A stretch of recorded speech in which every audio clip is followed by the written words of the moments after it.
ಸಂಪುಟ ವಿಸ್ತರಣೆಗೆ ಕೊನೆಗೂ ಮುಹೂರ್ತ ಫಿಕ್ಸ್ ಆಗಿದೆ. ಸೋಮವಾರ ಸಂಜೆ 4 ಗಂಟೆಗೆ ಪ್ರಮಾಣ ವಚನ ಸ್ವೀಕಾರ ಮಾಡುವಂತಹ ಕಾರ್ಯಕ್ರಮ ನಿಗದಿಯಾಗಿದೆ. ನೂತನ ಸಚಿವರ ಪ್ರಮಾಣ ವಚನ ಕಾರ್ಯಕ್ರಮ ಅಂತೂ ಇಂತೂ ನಿಗದಿಯಾಗಿದೆ. ಸಿಎಂ ಕಚೇರಿಯಿಂದ ಮೌಖಿಕವಾಗಿ ಈ ಮಾಹಿತಿಯನ್ನ ಲೋಕಭವನಕ್ಕೆ ರವಾನಿಸಲಾಗಿದೆ.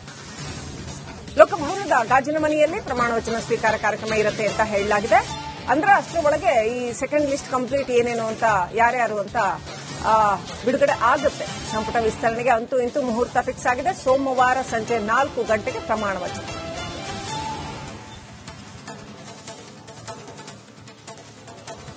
ಯಾರ್ಯಾರು ಇರ್ತಾರೆ ಸಂಪುಟ ವಿಸ್ತರಣೆಯಲ್ಲಿ? ಎರಡನೇ ಬಾರಿಗೆ ಯಾರ್ಯಾರು ಸಚಿವರಾಗಿ ಅಧಿಕಾರ ಸ್ವೀಕಾರ ಮಾಡ್ತಾರೆ? ಹೊಸಬರು ಎಷ್ಟು ಜನ ಇರ್ತಾರೆ? ಎಷ್ಟು ಜನ ಹಿರಿಯರಿಗೆ ಅವಕಾಶ ಸಿಕ್ಕತ್ತೆ? ಡಿಕೆ ಶಿವಕುಮಾರ್ ಅವರ ಪೂರ್ಣ ಸಂಪುಟ ಯಾವ ರೀತಿಯಲ್ಲಿ ಇರುತ್ತೆ? ಸಾಕಷ್ಟು ಕುತೂಹಲಗಾರಿಗೆ ಎದುರಿದೆ.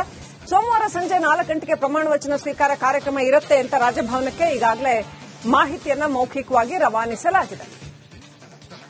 ಸಿಎಂ ಆಫೀಸಿಂದ ಲೋಕಭವನಕ್ಕೆ ಮೌಖಿಕವಾಗಿ ಸೋಮವಾರ ಸಂಜೆ 4 ಗಂಟೆಗೆ ಪ್ರಮಾಣ ವಚನಕ್ಕೆ ಸಿದ್ದತೆಗಳನ್ನು ಮಾಡಿಕೊಳ್ಳೋಣ ಅಂತ ಮಾಹಿತಿ ರವಾನೆ ಮಾಡಿದ್ದಾರೆ ಅಂತ ಹೇಳಲಾಗಿದೆ. ರಾಜ್ಯಪಾಲರು ಪ್ರತಿಜ್ಞಾ ವಿಧಿಯನ್ನು ಬೋಧಿಸುತ್ತಾರೆ. ಯಾರ್ಯಾರು ಇರ್ತಾರೆ ಸಂಪುಟದಲ್ಲಿ, ಯಾರ್ಯಾರು ಇನ್, ಯಾರ್ಯಾರು ಔಟ್, ಹೊಸ ಮುಖಗಳು ಯಾರೆಲ್ಲ ಇರ್ತಾರೆ? ಸಾಕಷ್ಟು ಕುತೂಹಲಗಾರಿಗೆ ಎದುರಿದೆ. ಹೇಗಿರಲಿದೆ ಡಿಕೆ ಶಿವಕುಮಾರ್ ಅವರ ಪೂರ್ಣ ಸಂಪುಟ? ಸೆಕೆಂಡ್ ಲಿಸ್ಟ್ ಅಲ್ಲಿ ಯಾರಿಗೆಲ್ಲ ಅವಕಾಶ ಸಿಕ್ಕತ್ತೆ? ಖಾತೆಗಳ ರೀಶಫ್ಲಿಂಗ್ ಯಾವ ರೀತಿಯಲ್ಲಿ ಆಗತ್ತೆ? ಸಾಕಷ್ಟು ಕುತೂಹಲ ಇದೆ. ಯಾಕಂತಂದ್ರೆ ಚುನಾವಣೆಗೆ ಬಹಳ ಕಡಿಮೆ ದಿನಗಳು ಇರ್ತಕ್ಕಂಥದ್ದು. ಹಾಗಾಗಿ ಬಹಳ ಕೇರ್ಫುಲ್ ಆಗಿ ಇದನ್ನೆಲ್ಲ ಮಾಡಬೇಕಾಗತ್ತೆ. ಜೊತೆಗೆ ಆಡಳಿತ ಬಹಳ ನಿರ್ಣಾಯಕ ಹಂತದಲ್ಲಿ ಇರ್ತಕ್ಕಂಥ ಒಂದು ಸಂದರ್ಭ. ರಾಜ್ಯದಲ್ಲಿ ಬರ, ಮತ್ತೊಂದು ಕಡೆ ಕಾವೇರಿ ಇಶ್ಯೂ, ಇನ್ನೂ ಸಾಕಷ್ಟು ವಿಚಾರಗಳು ಮುನ್ನೆಲೆಗೆ ಬರುವಂತಹ ಸಂದರ್ಭ. ಸಂಪುಟ ಯಾವ ರೀತಿಯಲ್ಲಿ ಇರುತ್ತೆ? ಕೊನೆಯ 1-1.5 ವರ್ಷ ಬಹಳ ನಿರ್ಣಾಯಕ ಆಗುತ್ತೆ. ಅದರಲ್ಲೂ ಡಿಕೆ ಶಿವಕುಮಾರ್ ಅವರು ಪಟ್ಟಕ್ಕೇರಿರ್ತಕ್ಕಂಥ ಸಂದರ್ಭ ಇದೆಯಲ್ಲ, ಅದು ಅವರಿಗೆ ಅಷ್ಟೊಂದು ಸುಲಭವಾಗಿ ಕೇಕ್ ವಾಕ್ ಅನ್ನೋ ರೀತಿಯಲ್ಲಿ ಏನೂ ಇಲ್ಲ. ಹಾಗಾಗಿ ಸಾಕಷ್ಟು ಸವಾಲುಗಳಿದ್ದಾವೆ. ಸವಾಲಿನ ನಡುವೆ ಅವರು ತಮ್ಮ 2ನೇ ಸಂಪುಟವನ್ನ ಯಾವ ರೀತಿ ಆಯ್ಕೆ ಮಾಡಿಕೊಂಡಿದ್ದಾರೆ, ಜೊತೆಗೆ ಇದರಲ್ಲಿ ಮಾಜಿ ಮುಖ್ಯಮಂತ್ರಿ ಸಿದ್ದರಾಮಯ್ಯ ಅವರ ಒಂದು ತಂಡಕ್ಕೆ ಎಷ್ಟು ಪ್ರಾಶಸ್ತ್ಯ ಸಿಕ್ಕಿದೆ, ಈ ಎಲ್ಲ ವಿಚಾರಗಳು ಕೂಡ ಸಾಕಷ್ಟು ಕುತೂಹಲಕ್ಕೆ ಕಾರಣವಾಗಿದೆ.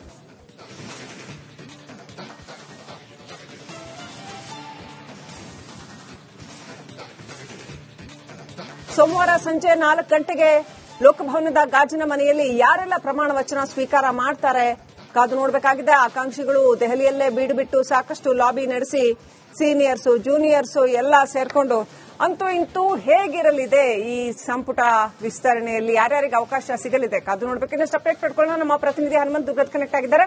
ಹನುಮಂತು, ಅಂತೂ ಇಂತೂ ಸೋಮವಾರ ಸಂಜೆ 4 ಗಂಟೆಗೆ ಪ್ರಮಾಣ ವಚನ ಆಗತ್ತೆ ಅಂತ ಲಿಸ್ಟ್ ಯಾವಾಗ ಸಿಗ್ಬೋದು, ಯಾವಾಗ ಜನಕ್ಕೆ ಗೊತ್ತಾಗಬಹುದು, ಜೊತೆಗೆ ಯಾರಿಗೆಲ್ಲ ಅವಕಾಶ ಸಿಕ್ಕಿದೆಯಂತೆ, ಯಾವ ರೀತಿ ಇರಲಿದೆ ಈ ಸೆಕೆಂಡ್ ಲಿಸ್ಟ್? ಶ್ರೀಲಕ್ಷ್ಮಿ, ಅಂತೂ ಇಂತೂ ಕೊನೆಗೆ ನಿನ್ನೆ ಮುಖ್ಯಮಂತ್ರಿಗಳು ಕೂಡ ಮಾಧ್ಯಮಗಳ ಜೊತೆಗೆ ಪ್ರಶ್ನೆ ಕೇಳಿದಾಗ 99% ಸೋಮವಾರ ಪ್ರಮಾಣವಚನ ಸ್ವೀಕಾರ ಕಾರ್ಯಕ್ರಮ ಆಗುತ್ತೆ ಅನ್ನುವಂತ ಮಾತುಗಳನ್ನು ಕೂಡ ಹೇಳಿದ್ರು.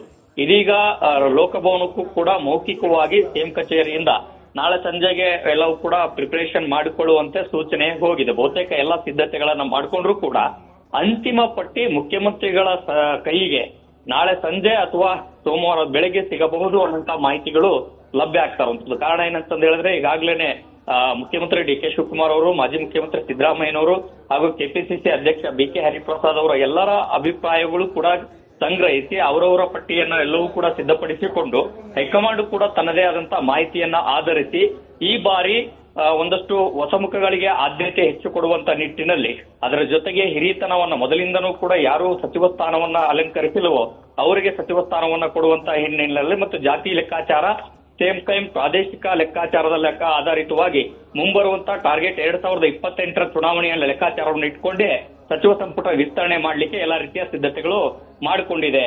Srilakshmi, right, thank you Hanumanthu ಡೀಟೇಲ್ಸ್ಗಾಗಿ.